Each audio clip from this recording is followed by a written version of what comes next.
Hello दोस्तों, good morning.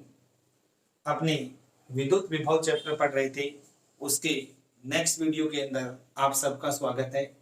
तो दोस्तों, आज अपने टॉपिक पढ़ने जा रहे हैं विद्युत स्थितिज ऊर्जा। आपने विद्युत विभव की परिभाषा देखी थी कि एकांक धनावेश को अनंत से विद्युत क्षेत्र के अंदर लाने में विद्युत क्षेत्र के विरुद्ध जो किया गया कार्य होता है उसे अपने क्या कहते हैं, विद्युत विभव कहते हैं। तो दोस्तों, आज अपने पढ़ेंगे आवेशों की निकाय की स्थितिज ऊर्जा। तो अपने जब अनंत से एकांक धनावेश को विद्युत क्षेत्र के अंदर लाते हैं तो जो किया गया कार्य था वो विद्युत विभव के बराबर था। परंतु आज अपने कोई भी बिंदुवत आवेश को अनंत से विद्युत क्षेत्र के अंदर लाने में जो किया गया कार्य होता है वो कार्य उसकी स्थितिज ऊर्जा के क्या होता है, बराबर होता है। तो अपने क्या करेंगे, क्या परिभाषा बनती है अपने पास कि किसी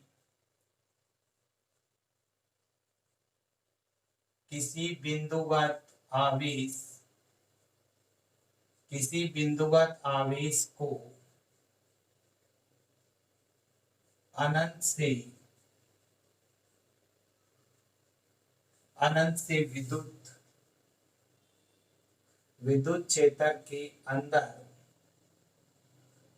क्षेत्र के अंदर किसी बिंदु तक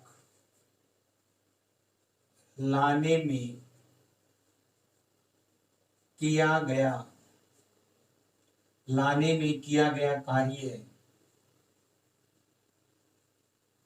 स्थितिज ऊर्जा के बराबर होता है। अगर दोस्तों अपने एकांक धनावेश को अनंत से विद्युत क्षेत्र के अंदर लाते हैं तो किया गया कार्य विद्युत विभव के बराबर होता है। परंतु आज अपने आवेश का मान एकांक नहीं है, उस आवेश की कुछ वैल्यू है। तो अपने उस बिंदुवत आवेश को अनंत से विद्युत क्षेत्र के अंदर लाने में जो किया गया कार्य है वो कार्य उसकी विद्युत स्थितिज ऊर्जा के रूप में क्या हो जाता है, स्टोर हो जाता है। तो अपने पास एक बिंदुवत आवेश है +Q1, यहां से r दूरी पर, ये डिस्टेंस है अपने पास स्मॉल r दूरी पर एक बिंदु P है। अब स्थितिज ऊर्जा की परिभाषा लगाई तो यहाँ पे मेरे पास Q2 आवेश है और ये आवेश मेरे पास कहां पर है, अनंत पे, और इसको बिंदु P तक विद्युत क्षेत्र के अंदर लाने में जो किया गया कार्य है वो कार्य उसकी स्थितिज ऊर्जा के रूप में क्या होता है, स्टोर होता है। तो अपने को पता है दोस्तों, इस बिंदुवत आवेश Q1 से r दूरी पर, बिंदुवत आवेश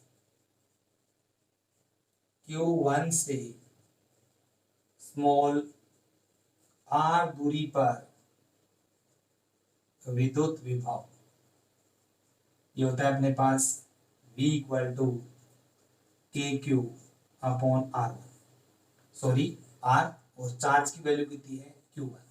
तो अपने पास क्या होगा, KQ1/R।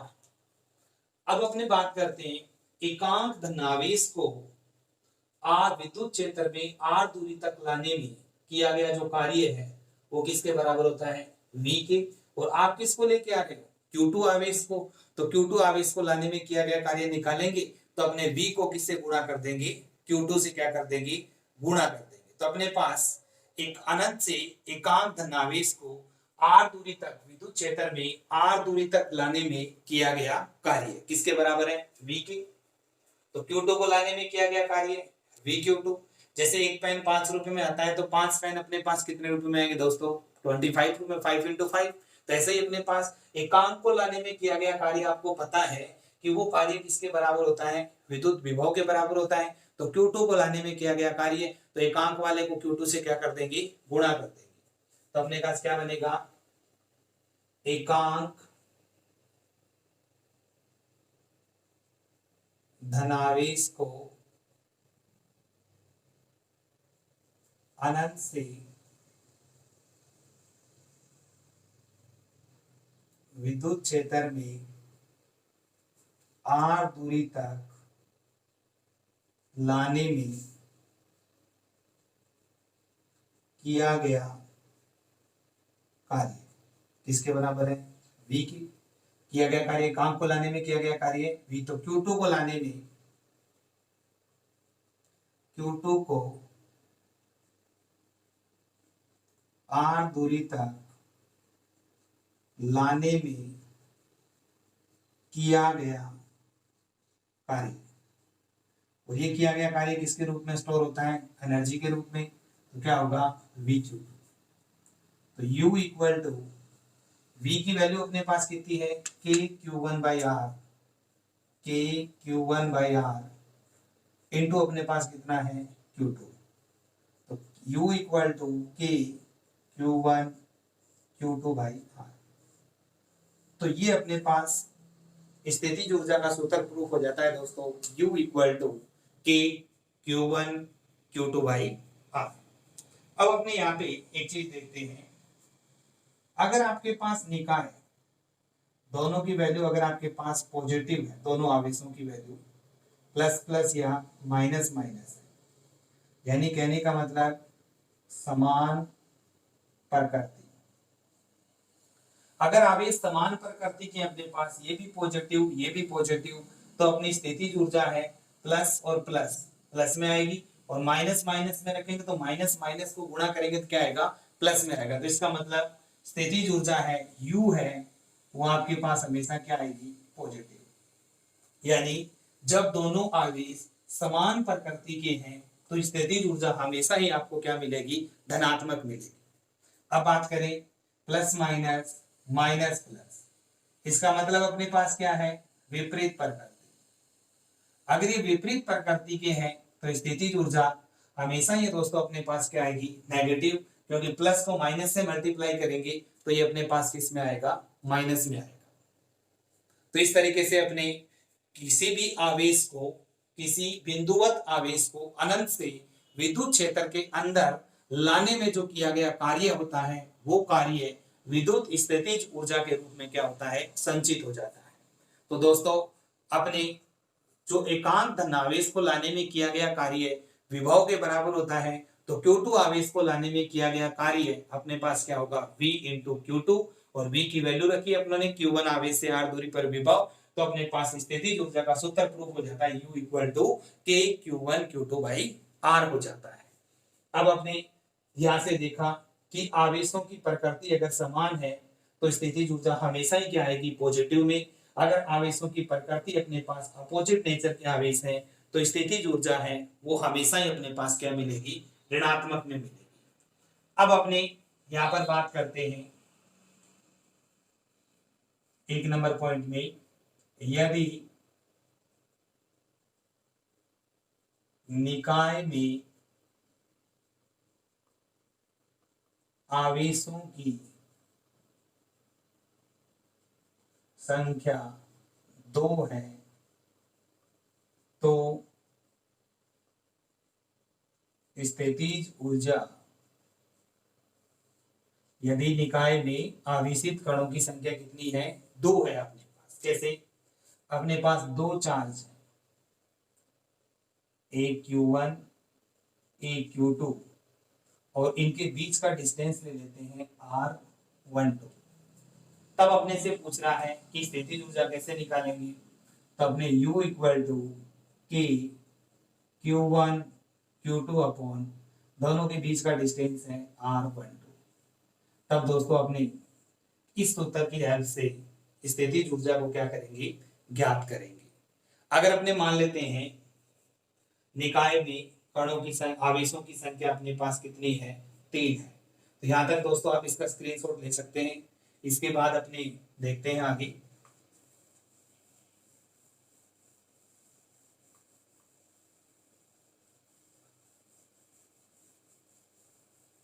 अब अपने लेते हैं निकाय में सेकंड नंबर पॉइंट, निकाय में आवेशों की संख्या 3 है। अगर अपने सिस्टम के ऊपर 3 चार्ज दिए हुए हैं, जैसे अपने मान लेते हैं इस तरह का अपने को सिस्टम दिया हुआ है, यहाँ पे चार्ज है इस कॉर्नर पे Q1, इस कोने पे है Q2 और इस पे अपने पास है Q3। डिस्टेंस मान लेते हैं R1 और 2 के बीच का है R12, 2-3 के बीच का है R23 और R13। ये अपनों ने इनकी डिस्टेंस मान ली। अब अगर अपने इसकी स्थितिज ऊर्जा निकालें तो U इक्वल टू, सबसे पहले दोस्तों इस सिस्टम की लेते हैं कि Q1 Q2 अपॉन डिस्टेंस कितना है अपने पास R12 प्लस इस सिस्टम की देखें कि Q2 Q3 upon R23 plus इस सिस्टम की देखें कि Q1 Q3 अपॉन R13। तब अपने पास निकाय में आवेशित कणों की संख्या अगर अपने पास 3 है तो स्थितिज ऊर्जा अपने इस सूत्र की सहायता से क्या करेंगे, देंगे। अब अपने दोस्तों आ जाता है कि निकाय में आवेशित कणों की संख्या, 3 नंबर पॉइंट, निकाय में आवेशित कणों की संख्या 4। अगर निकाय में आवेशित कणों की संख्या 4 है तो अपने को सिस्टम इस तरह से दिया जाएगा। जैसे मान लो ये सिस्टम ले लेते हैं अपने पास, यहाँ पे चार्ज है Q1 Q2 Q3 और यहाँ पे ले लेंगे Q4। अब अगर इनके डिस्टेंस की बात करें तो अपने पास आएगा R12 R23 R34 और R14। तो दोस्तों जनरल अपने क्या करते हैं, ये 4 सिस्टम ले जाते हैं, परंतु एक कॉम्बिनेशन अपने पास और भी बनेंगे 2। देखो एक इसका भी बनेगा, इसकी लेंगे डिस्टेंस R13 और एक कॉम्बिनेशन अपने पास ये भी बनेगा R24। तब अपने निकाय की जब स्थितिज ऊर्जा निकालेंगे तो अपने पास इस तरह से आएगी U इक्वल टू, स्टार्ट करते हैं अपने की Q1 Q2 R12, ये ले लिया अपनों ने, प्लस की Q2 Q3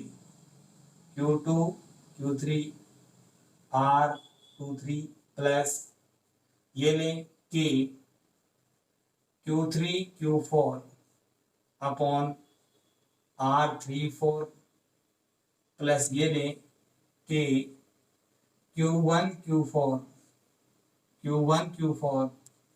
R14 प्लस ये लें Q1 Q3 R13 प्लस की Q2 Q4 R24। तो इस तरीके से दोस्तों अपने पास यदि निकाय में आवेशों की संख्या 2 है तो युग्म अपने पास कितना बना था, एक स्टेप में आया था युग्मों की संख्या। निकाय में आवेशों की संख्या अपने पास 3 है तो युग्म कितने आए हैं, 3 आए हैं। निकाय में आवेशों की संख्या 4 है तो युग्म अपने पास कितने बने, 1 2 3 4 5 और 6 है। ऐसे ही अगर अपने एक जनरल फॉर्मूला निकालें कि यदि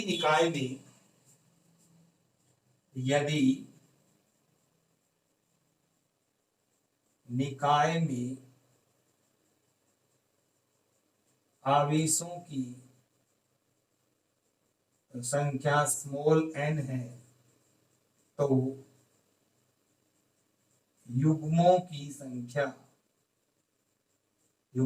निकालेंगे तो एक फॉर्मूला दिया जाएगा, युग्मों की संख्या इक्वल टू n(n-1/2)। तब अपने इस वाले फॉर्मूले की हेल्प से नंबर ऑफ युग्मों को क्या कर सकते हैं, निकाल सकते हैं। कैसे, आपके पास शुरू के अंदर जो सिस्टम था आपने इस तरह से लिया था Q1 Q2, इसमें आवेश कितने अपने पास 2, तो यहाँ पे 2 रखेंगे, 2 2 माइनस 1 1 अपॉन 2 इक्वल टू कितना आएगा अपने पास 1। तो अपने पास एक स्टेप में क्वेश्चन गया था। इसी तरह दोस्तों इसमें अपने पास आवेश कितने हैं, 3 है। तो यहाँ पे 3 रखोगे n की जगह, 3 3 माइनस 1 2, 3 2 को गुणा करोगे 3 से 6, 6 में 2 का डिवाइड करेंगे तो अपने पास कितना आएगा, 3 आएगा। तो युग्मों की संख्या अपने पास कितनी आ रही है, 3। ऐसे इस वाले एग्जाम्पल में युग्मों की संख्या आप लोगों ने कितनी मानी है, यानी 4 आवेश लिए, तब देखेंगे कि कितने युग्म निकलेंगे। तो आवेश यहाँ पे कितने रखेंगे, 4। तो 4 4 माइनस 1 3, 12 12 में 2 का भाग देंगे तो अपने पास कितना प्राप्त हो जाएगा, 6 प्राप्त हो जाएगा। तो दोस्तों अब अपनों ने इसमें क्या सीखा है, विद्युत स्थितिज ऊर्जा की डेफिनेशन देखी है। इसके बाद अपनों ने निकाय में कणों की संख्या 2 है, या निकाय में आवेशों की संख्या 2 है, 3 है या 4 है, तो अपने नंबर ऑफ युग्म्स है उसको अपने क्या कर सकते हैं, निकाल सकते हैं। अपने टॉपिक देखते हैं। समरूप विद्युत क्षेत्र में एक द्विध्रुव को थीटा कोण से, थीटा 1 डिग्री कोण से थीटा 2 डिग्री तक घुमाने में किया गया कार्य ज्ञात करना है। तो अपने एक समरूप विद्युत क्षेत्र लेते हैं।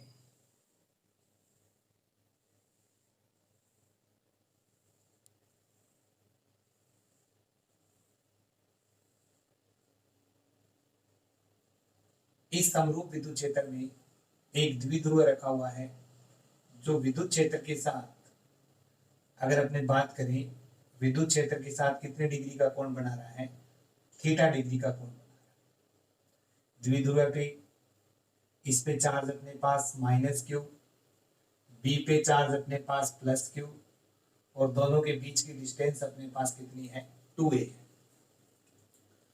इस द्विध्रुव पर कार्य करने वाले बल आघूर्ण का सूत्र है वो अपने स्थिर विद्युत के अंदर निकाल चुके हैं। तो अपने इस द्विध्रुव पर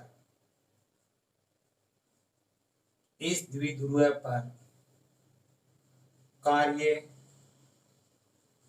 करने वाला बल आघूर्ण, इसका सूत्र अपनों ने पढ़ लिया है, tau equal to P E sine theta.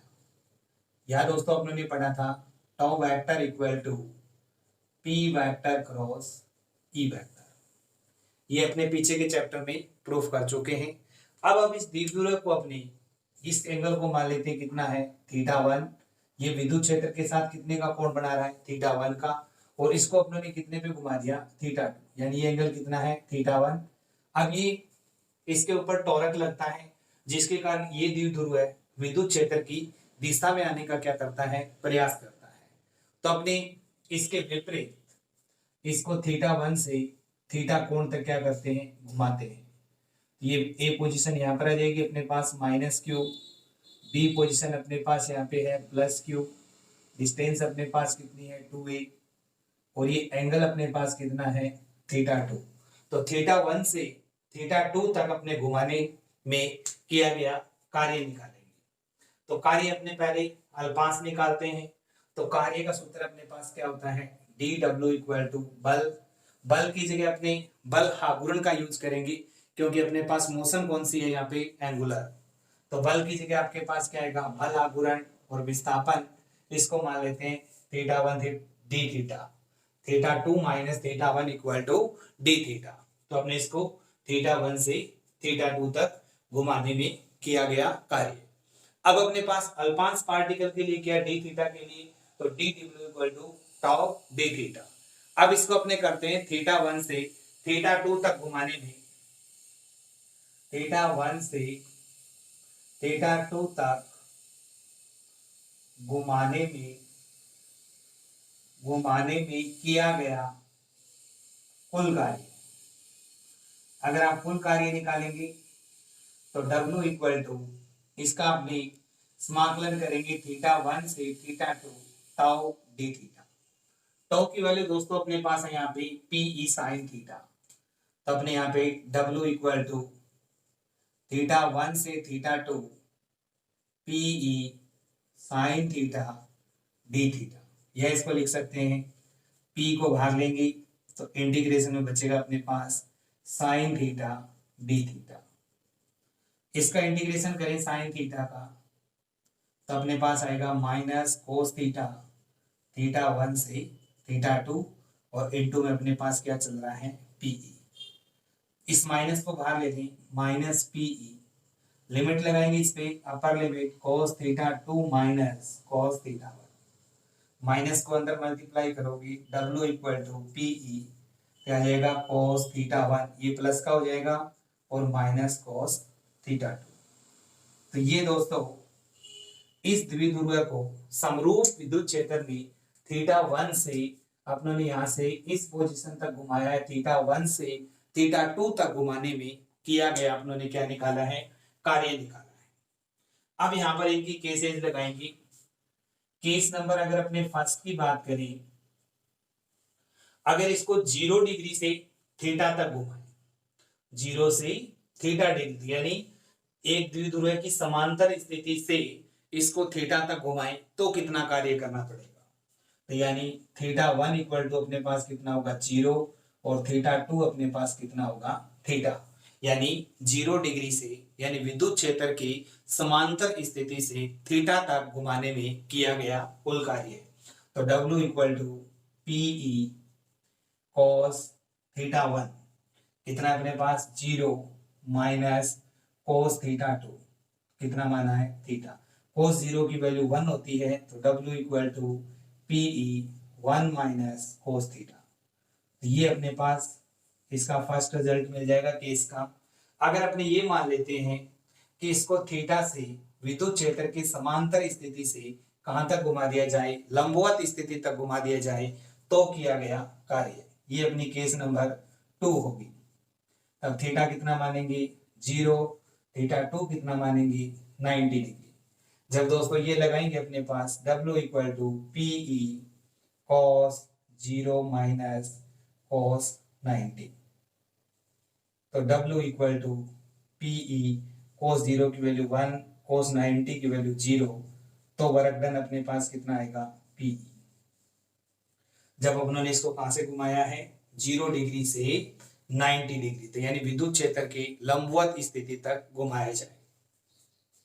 अब अपने केस नंबर 3 अगर इसकी देखें, केस नंबर 3 की अगर बात करें, अगर थीटा 1 इक्वल टू 0 डिग्री से विद्युत क्षेत्र के विपरीत स्थिति तक घुमाए, यानी इसके विपरीत ऐसे घुमा दे, तो थीटा 2 अपने पास कितना हो जाएगा 180 डिग्री।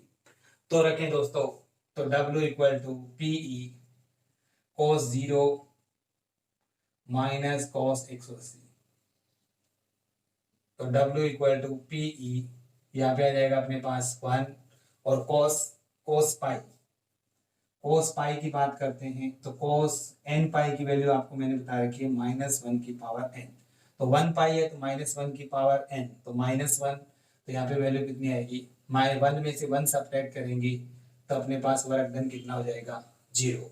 तो दोस्तों आपने यहाँ पर 3 विभिन्न स्थितियां देखी है, सॉरी cos 180 की वैल्यू अपने पास कितनी है यहाँ पे -1, तो एक ये माइनस और यहाँ पर ये क्या आएगा ये माइनस, तो माइनस माइनस प्लस, तो W इक्वल टू 2PE ये निकल जाएगा।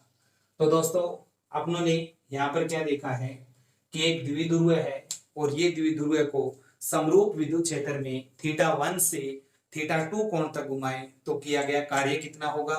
तो पहले अपने बल आघूर्ण का सूत्र प्रूफ किया था, वो आया अपने tau equal to P E sine theta. अब कार्य निकाल रहे हैं तो कार्य बल डॉट विस्थापन, तो बल अपने पास बल की जगह यूज करेंगे बल आघूर्ण, विस्थापन की जगह डी थीटा, इसको मान लेते हैं थीटा 2 माइनस थीटा 1 को डी थीटा। पूरा कार्य निकालेंगे तो थीटा 1 से थीटा 2 तक अपनों ने क्या कर दिया इसका समाकलन कर दिया। टॉ की वैल्यू रखी है P sign theta D theta, P को बाहर लिया, साइन थीटा का समाकलन माइनस कोस थीटा, लिमिटें लगा दी, माइनस को बाहर ले लिया, upper limit minus lower limit, और माइनस का मल्टीप्लाई करेंगे, थीटा 1 को पहले लिखा है थीटा 2 को बाद में लिखा है। फिर अपनों ने केसेस किए इनकी कि अगर अपने पास द्विध्रुव को समांतर स्थिति से थीटा तक घुमाया जाए तो किया गया कार्य। तो थीटा 1 0 और थीटा 2 थीटा, यानी 0 से थीटा तक घुमाए। फिर समांतर स्थिति थी 0 से 90 घुमाए, तो 0 और 90 एंगल रखेंगे यहाँ से, तो अपने पास ये केस मिलेगी W इक्वल टू PE। तीसरी पोजीशन अपने कर रहे हैं 0 से 180, यानी विद्युत क्षेत्र के विपरीत दिशा तक घुमाए तो किया गया कार्य कितना होगा। तो W equal to P E cos 0 minus cos 180, तो P कोस 0 की वैल्यू 1 माइनस फिर कोस 180 की वैल्यू -1, माइनस माइनस प्लस, तो 1 और 1 2 इनटू अपने पास क्या हो जाएगा। अब दोस्तों विद्युत द्विध्रुव की विद्युत क्षेत्र में स्थितिज ऊर्जा को क्या करते हैं, ज्ञात करते हैं। तो द्विध्रुव के लिए अपने पास जैसे अपने लेते हैं, यहां पर अपने पास समरूप विद्युत क्षेत्र है ई वेक्टर, और यहां पर अपने पास इनफाइनाइट पोजीशन के ऊपर डायपोल है -q प्लस q, ए पॉइंट बी, और दोनों के बीच की डिस्टेंस अपने पास कितनी है 2a, और इसका सेंटर O। इस डायपोल को इनफाइनाइट से जब अपने इसको इलेक्ट्रिक फील्ड के अंदर लेके आते हैं, तो जो अपने वर्क करते हैं वो वर्क पोटेंशियल एनर्जी के रूप में क्या होगा, स्टोर होगा। दोस्तों अपने पास यहाँ पर 3 डेफिनेशन आई। पहले अपनों ने डेफिनेशन पढ़ी विद्युत विभव। विद्युत विभव में आपने देखा कि एकांक धनावेश को अनंत से विद्युत क्षेत्र के अंदर लाने में किया गया कार्य विद्युत विभव के बराबर था। फिर आपने विद्युत स्थितिज ऊर्जा पढ़ी, जिसमें अपने कोई भी आवेश बिंदुवत को अनंत से विद्युत क्षेत्र के अंदर लाने में किया गया कार्य विद्युत स्थितिज ऊर्जा के रूप में संचित था। आज अपने पढ़ रहे हैं द्विध्रुव के लिए स्थितिज ऊर्जा। तो अपने इसमें है द्विध्रुव को अनंत से विद्युत क्षेत्र के अंदर लाने में किया गया जो कार्य है, वो कार्य उसकी स्थितिज ऊर्जा के रूप में क्या होगा, संचित होगा। तो यहाँ पर ये द्विध्रुव अपने पास इस पोजीशन पर आ जाता है A B -q plus q और 2a। अगर दोस्तों आप सपोज करें, जैसे मान लो सबसे पहले मैं +q आवेश को लेके आया अनंत से इस बिंदु तक, तो मान लो, और फिर मैं -q आवेश को लेके आया इस बिंदु तक, तो मैं जो तो कार्य कर रहा हूं इसके लिए मान लो मैंने मान लिया W1, या इसके लिए मान लेता हूं जैसे 50 वर्क डन किया 50 जूल, और जब किसके लिए +q के लिए, यानी +q के लिए मैंने वर्क डन कितना किया है 50 जूल किया है। तो जब मैं दोस्तों माइनस के लिए करूंगा तो ये वर्क डन प्लस के लिए प्लस, माइनस के लिए अपने पास क्या होगा माइनस, तो ये आपस में कैंसिल आउट हो जाएंगे।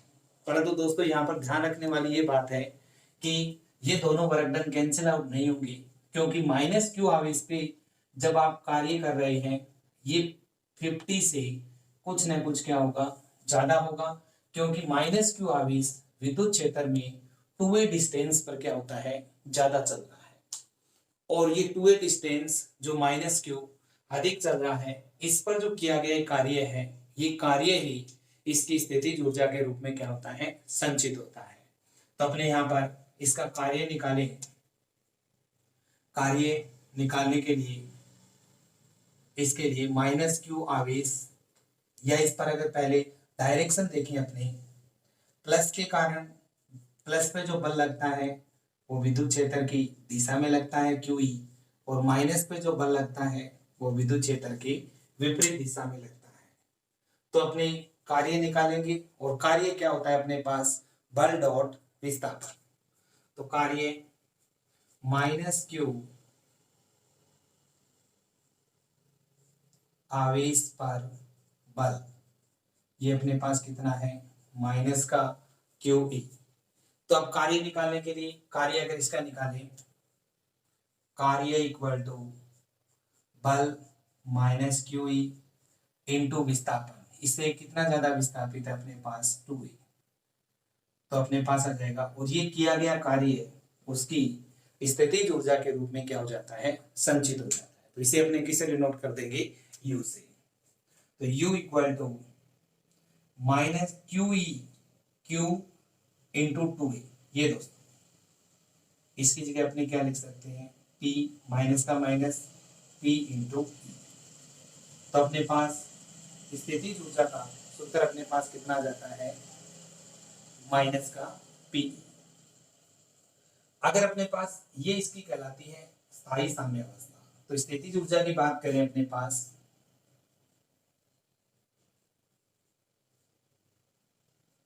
स्थितिज ऊर्जा इक्वल टू -P, जो द्विध्रुव की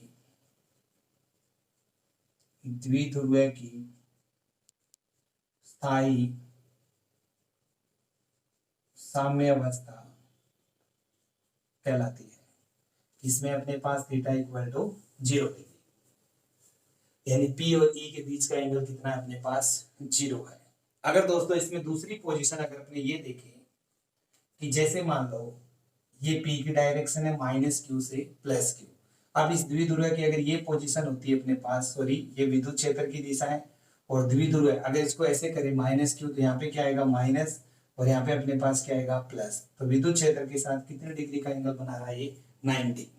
और विद्युत क्षेत्र के साथ जब ये 90 डिग्री का एंगल बना रहा है तो आपने रिवोल्यूशन के अंदर अभी एक फॉर्मूला पढ़ा था W equal to PE 1 - cos theta.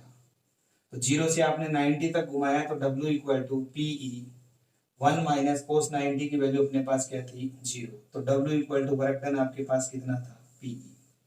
तो दोस्तों ये अपने रिवोल्यूशन के अंदर था, और एक्स्ट्रा अपनों कितना क्या रखा है, इसकी पोटेंशियल एनर्जी अपने पास कितनी है -PE। तो दोनों को जोड़ देंगे इस पोजीशन के लिए, तो U इक्वल टू अपने पास पहले वाली कितनी मिल रही है अपने को -PE, सॉरी पहले वाली कितनी है अपने पास +PE, और ये पोटेंशियल एनर्जी का फॉर्मूला क्या है -PE। ये दोनों कैंसिल आउट हो जाएंगी तो U अपने पास कितना मिलेगा 0। इस पोजीशन में यानी 90 की पोजीशन पे जो लंबवत पोजीशन पर लंबवत स्थिति में द्विध्रुव की स्थितिज ऊर्जा कितनी होती है अपने पास 0 होती है। और ये अपने पास द्विध्रुव की क्या है स्थायी साम्यावस्था में ये जो वैल्यू आ रही है ये अपने पास क्या होती है इसकी मिनिमम। अब अपने इसकी थर्ड नंबर पोजीशन अगर देखें तो अपने इसको ये E की डायरेक्शन है, और द्विध्रुव को अगर अपने पूरा रोटेट करवा देते हैं, यानी यहाँ पे -q +q और ये 2 है, तो दोनों के बीच में एंगल अपने पास कितना हो जाएगा 180 डिग्री। तो जब आप यहाँ पे 180 रखोगे तब आपने पहले वाली केस नंबर थर्ड निकाली थी 2PE। अभी जो अपनों ने जस्ट पीछे का आर्टिकल किया है, और अब दोस्तों इसके लिए एक्स्ट्रा कितनी आ रही है अपने पास -P। तो दोनों को जोड़ेंगे तो ये पहले वाली है 2PE और ये अपने पास -PE। तो U इक्वल टू अपने पास कितनी मिल रही है PE, जो अपने पास क्या है मैक्सिमम। ये आपके पास कहलाती है अस्थायी साम्यावस्था। तो द्विध्रुव की स्थायी साम्यावस्था की स्थिति है उसके अंदर स्थिति ऊर्जा अपने पास क्या होती है मिनिमम, और 90 डिग्री की पोजीशन पर स्थिति ऊर्जा अपने कितने निकाली है 0, और अस्थायी साम्यावस्था की स्थिति में द्विध्रुव की स्थिति ऊर्जा अपने पास क्या होती है अधिकतम होती है। तो दोस्तों दोबारा देखते हैं, आपने एक द्विध्रुव है, इस द्विध्रुव को अनंत से विद्युत क्षेत्र के अंदर लाने में जो किया गया कार्य है वो कार्य उसकी स्थितिज ऊर्जा के रूप में क्या होता है संचित हो जाता है। तो दोस्तों जब मैं यहाँ से +q आवेश को लेके आता हूँ तो मान लो मैंने 50 जूल कार्य किया है, और -q को लेके आता हूँ तो वो 50 से कुछ क्या होगा ज्यादा होगा। क्यों? क्योंकि यहाँ पर ये +q से -q के लिए जो 2a डिस्टेंस है ये अपने पास यहाँ पर क्या है ज्यादा है, कुछ ज्यादा होगा। वैसे अगर सेम पॉइंट पे लाते तो अपने पास प्लस और माइनस के कारण जो दोनों कार्य है वो क्या हो जाते कैंसिल आउट हो जाते, परंतु ये जो दूसरा कार्य -q के लिए ये थोड़ा सा इससे क्या है अपने पास ज्यादा है। तो इसके लिए जितना कार्य आपने ज्यादा किया है वो कार्य उसकी स्थितिज ऊर्जा के रूप में क्या हो जाता है संचित हो जाता है द्विध्रुव के लिए। तो वो निकालने के लिए अपनों ने क्या किया है कार्य निकाला है, कार्य बल इंटू विस्थापन। तो बल कितना है -q इंटू विस्थापन कितना है 2a, तो ये आ गया अपने पास -PE। अब दोस्तों अगर अपने इसमें केस की बात करें स्थायी साम्यावस्था की स्थिति ले, थीटा इक्वल टू अपने पास द्विध्रुव है इस तरह से रखा हुआ है, तो थीटा अपने पास कितना है 0 डिग्री। थीटा 0 डिग्री है तो अपने पास स्थितिज ऊर्जा कितनी निकली है -PE। ये द्विध्रुव की स्थायी साम्यावस्था है, और इसमें द्विध्रुव की स्थितिज ऊर्जा आपके पास क्या होती है न्यूनतम होती है। अब उसको इस केस में विद्युत क्षेत्र ऐसे है, इसको 90 डिग्री तक घुमा दे। अब 90 डिग्री तक घुमाने में किया गया कार्य अपनों ने पहले वाले इसे जस्ट टॉपिक के अंदर देखा था W equal to PE 1 - cos 90, cos 90 0 तो अपने पास पीई बचेगा। तो घुमाने वाली पोजीशन में अपने पास कितना मिला, प्लस पी। वास्तव में स्थिति ऊर्जा अपने पास कितनी है, माइनस पी। दोनों सब्ट्रैक्ट होंगे तो अपने पास कितना होगा, 0। तो लंबवत स्थिति, द्विध्रुव की लंबवत स्थिति में स्थितिज ऊर्जा अपने पास क्या मिलती है, 0 मिलती है। अब केस नंबर थर्ड में अपने पास ये द्विध्रुव है, इस तरह से, पहले इस तरह से था 90, अब ये इस तरह -q इधर +q, यानी 180 डिग्री का एंगल लेगा। तो अपने पास पहले वर्क डन अपने कितना निकाला था, +2 PE। इसे पीछे वाले टॉपिक के अंदर केस नंबर थर्ड में +2 PE सॉरी W = 2 PE, और इसमें अपने पास जो आ रहा है ये वर्क डन आप एक्स्ट्रा कितना आ रहा है, -P। तो 2 PE - P, तो यू कितना मिलेगा आपके पास, PE, जो अपने पास क्या होगा, मैक्सिमम। तो द्विध्रुव की स्थायी साम्यावस्था की स्थिति में विद्युत स्थिति ऊर्जा क्या होती है, न्यूनतम, और अस्थायी साम्यावस्था की स्थिति में स्थिति ऊर्जा अपने पास क्या होती है, अधिकतम होती है। तो दोस्तों आपको वीडियो अच्छी लगी होगी तो लाइक करें, शेयर करें और ज्यादा से ज्यादा दोस्तों को बताएं।